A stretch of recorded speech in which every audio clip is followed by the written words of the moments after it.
Hey, how's it going? This is Melinda and welcome to my channel. Today, I'm excited to show you From Elvis in Memphis. This is a wonderful one-step that has just come out. It's really, really good. I'm going to talk to you about it, talk about the sound quality. I did do a shootout with a couple of the songs, Suspicious Minds and In the Ghetto, and I am doing a shootout with none other than Analog Productions, Elvis 24 Karat Hits. They're both 45 RPM songs, and I thought they were equal, like opposition to do a shootout with, so I thought it'd be interesting. What sounds better on what album? So I'm going to come up with some results. A little nervous about sharing the results, but I'm going to. And let's first, though, talk about this Mobile Fidelity one-step from Elvis in Memphis.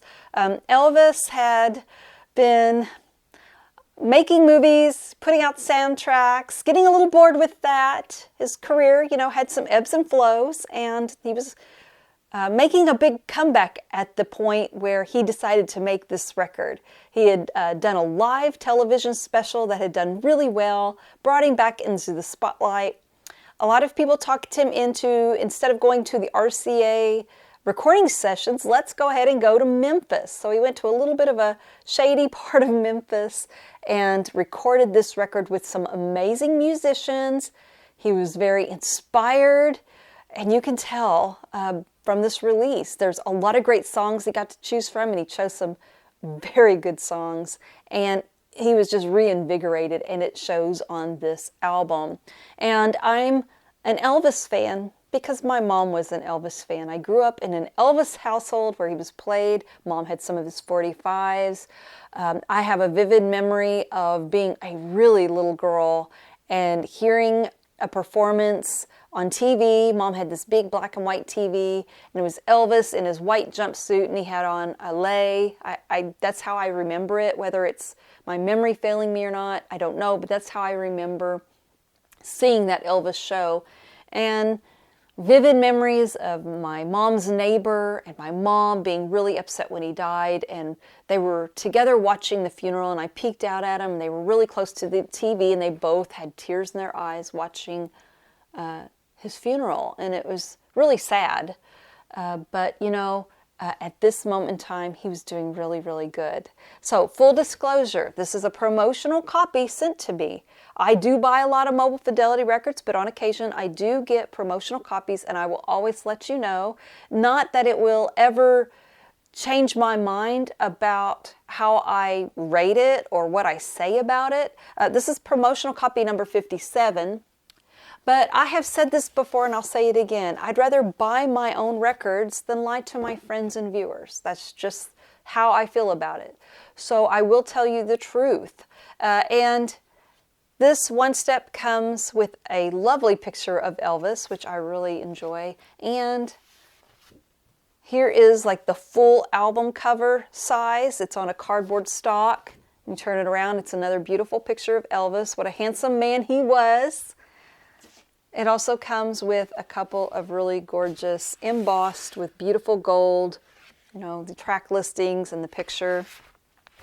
And the hype sticker on it does say, this is special audiophile edition. It is limited to 10,000 copies. It is analog master to DSD to analog console to lathe. So let's go ahead and start talking about the songs. So always when it comes to a record I just receive, I listen to it for fun. I don't put on my critical ears right away. I put something on because I just want to listen to it and enjoy it. Not that listening to it with a critical ear isn't fun, but I just want to listen to it and experience it for the first time. Kind of a selfish thing maybe, but I never know for sure what I want to review and what I don't want to review. This one, wow, I just wanted to review it without even putting on my critical ears with the song Wearing That Loved On Look. I immediately noticed a large sound stage and a wonderful guitar that really just stood out to me coming from one side. Like if I'm sitting down, it was at my right. And From time to time, the guitar positions change. Sometimes I was hearing the guitar from my right, sometimes from my left. Depends on what song it was. It's just an observation. It wasn't a distraction or anything like that. But it really set the stage. That first song, huge sound stage, great guitar playing. And I want to say this too. A lot of times when it comes to Elvis, I just got back from a trip to Las Vegas where you see Elvis everywhere and the thank you very much kind of thing, all the gimmicks. But if you take that thought away and you put that aside and you're just listening to Elvis sing, we have to remember what an amazing singer he was. He had a great timbre and a great tone, and he had a style that was uniquely his own. No one else can pull it off without sounding like an Elvis impersonator. It was just that one-of-a-kind, unique voice. And if you're able to kind of let go of that gimmicky part and you just listen to him, his singing is so lush, so beautiful, so uniquely his own. And it really shines on this, and you immediately know it within the first track. So then it moves on to Only the Strong Survive, which is another really great one. The guitar has more of a country flavor on that one, and it's just a really beautiful one with also a lot of strings.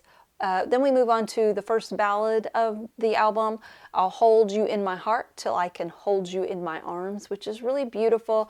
The drums really stand out to me on that one. There's a beautiful hi-hat, you hear beautiful cymbals. And the placing of the hi-hat and where he places it on the cymbals makes a difference, and you can hear all of the differences. And I thought that was really amazing. When you can hear where he positions himself to hit the cymbal, that's pretty critical. And it's amazing that you can hear such slight differences on this record. I thought that was incredible. And of course, Elvis's dead center sounds beautiful. And then we move on to side 2, because this is 45 RPM. You don't get as many songs on each side. Some of you think that's a negative, but when you want to just sit back and really take in a full album and you want to hear all of the details, having it at 45 RPM is an advantage. Long Black Limousine, another great one.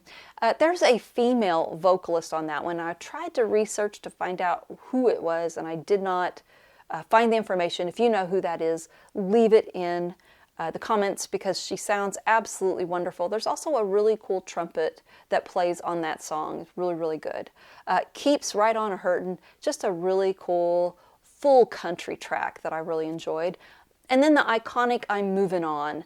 That one has been covered a lot. Johnny Cash covered it and did a great job on it.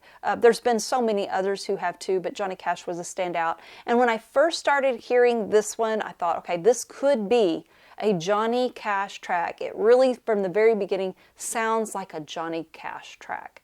But then it goes into this big band sound, and you really hear Elvis put his stamp all over it. So I really enjoyed that one. And there's a little bit of a banjo playing on there that's very cool too, that I think sounds great on this one step. So then we move on to the second LP, Power of My Love. That's one of the more catchy songs on this album, and I really love it. Great guitar playing.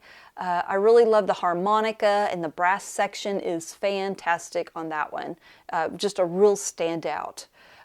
Gentle on My Mind, one of the beautiful songs on this album.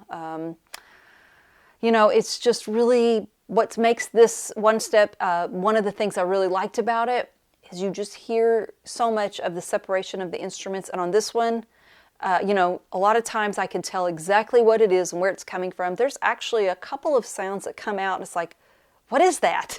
I'd never heard it before, and I really enjoyed it. So Gentle on My Mind is gorgeous. Elvis does a great job on that song. After Loving You is the next track, not to be confused with Engelbert's After the Lovin'. Very, very different, but really, really nice. A beautiful song. So I think the part that stands out to me is that everything on that one is just so clear. You hear it, it's so clean. That was really, really good. True Love, we're moving on to side 4 now. True Love Travels on a Gravel Road. Beautiful country, Great. You hear the timbre of his voice, the tone. It's gorgeous. The next song is something that I honestly didn't even know until I was probably 12-ish, something like that, when Ronnie Millsap sang it, Any Day Now. That was one that when I hear it, I automatically think of being in middle school, listening to the Dick Clark National Music Survey. My sister and I even kind of had a thing where if we lost patience with each other, we were supposed to do something, we'd both go, any day now. That's just kind of what our sarcastic little things we would say. It kind of became a household phrase. And so that was that simple, sweet version from Ronnie Millsap. That's what I grew up with. But of course, Elvis did it way before that. And his version does not disappoint. Of course, there's a big band sound to it. It's a more elaborate. It's very, very good on here. And it's so crisp and clean. And then we move on to the tracks that I compared with this 24 Karat Hits Analog Productions, 45 RPM. This is something that I've always enjoyed. I've had it for quite a while now. When you want to hear Elvis hits, man, this is a great one. It's what I call a slammer. It's got a lot of his great stuff on here. And it was beautifully done. This one was mastered, the 24 Karat Hits, mastered by George Marino. This one step, I didn't say this before and I should have. It was mastered by Krieg Wunderlich and assisted by Rob Laverdo, and I hope I'm pronouncing his name correctly. I apologize if I'm not. But a wonderful team. They've done some great work together, and Rob seems to be really doing a great job helping Krieg. And Krieg Wunderlich is a fantastic mastering engineer. You know, when we talk about George Marino, Bernie Grundman, Kevin Gray, all of the people we talk about, Chris Bellman, I think Krieg Wunderlich should also be mentioned. He is one of the best. And let's go ahead and talk about now the comparisons. So I brought my husband in with me. I wanted his honest opinion, and I wanted us to just kind of come up with our own opinions. We did. So first off, I played Suspicious Minds first. And we kind of went back and forth on it and played both. But we immediately came to the conclusion that quite easily this Mo-Fi was the better sounding version. And it's a bonus track on this. When you buy this, you get Suspicious Minds as a bonus track. But this one had a fuller sound. It was less hollow. It was more balanced. That's really all we could say about it. Not that Suspicious Minds isn't great on the 24 Karat Hits album. We just thought that was a clear winner. We moved on then to In the Ghetto, which is a beautiful one. And before I listened to the 24 Karat Hits on Analog Productions, my comment that I wrote in my notes that I took from listening to the one step, I just put goosebumps because, you know, that's like one of the last songs on the whole album, and for the first time when that came on, I got goosebumps. It's so beautiful. And my husband and I listened to this one, and we listened back and forth. Analog Productions, Mobile Fidelity, Analog Productions, Mobile Fidelity. We listened to that over and over again, and we honestly couldn't pick a clear winner. We decided, though, as I said, we got to have a clear winner. There's got to be something we can name was better. And my husband was like, okay, if I have to choose one of them as to be the best, and this is very, very tough, he said, for something about the one step that I think's a little bit better, he said, but I can't put my finger on what it is. He said, I just think I like the Mobile Fidelity version a little better. And I agreed with him. Very, very, I mean, here's what it came down to. There is a song on here, a lyric. What separated this version of In the Ghetto with this version, it came down to just one lyric for me.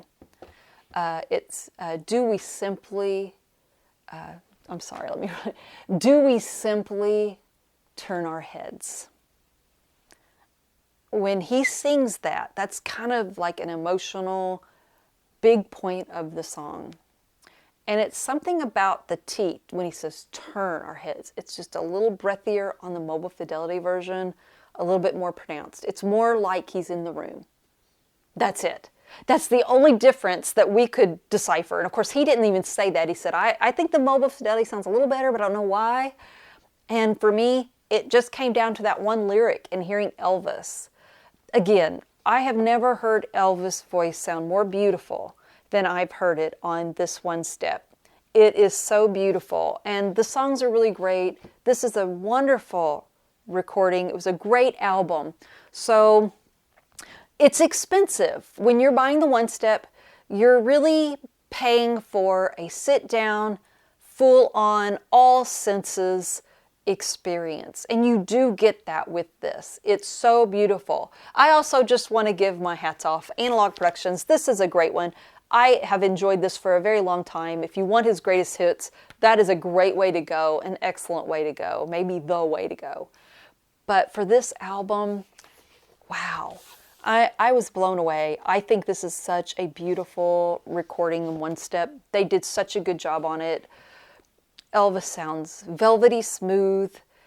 The music is so beautiful. You hear strings, great guitars. He is surrounded by amazingly talented people, and it just pours out of your speakers. So I'm really grateful to now add that one to the collection. If you have it, let me know what you think and share your thoughts on what I said about this. I know it's not easy because Analog Productions and Mobile Fidelity, in my opinion, are the best of the best when it comes to audiophile records. I'm never disappointed or rarely disappointed.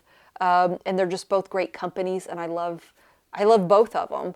But anyway, this is a great release. And thank you so much for watching. If you enjoyed this video, please hit the like button, subscribe to my channel, and hit the notification bell. Thank you so much for watching, and I will see you next time. Take care. Bye-bye.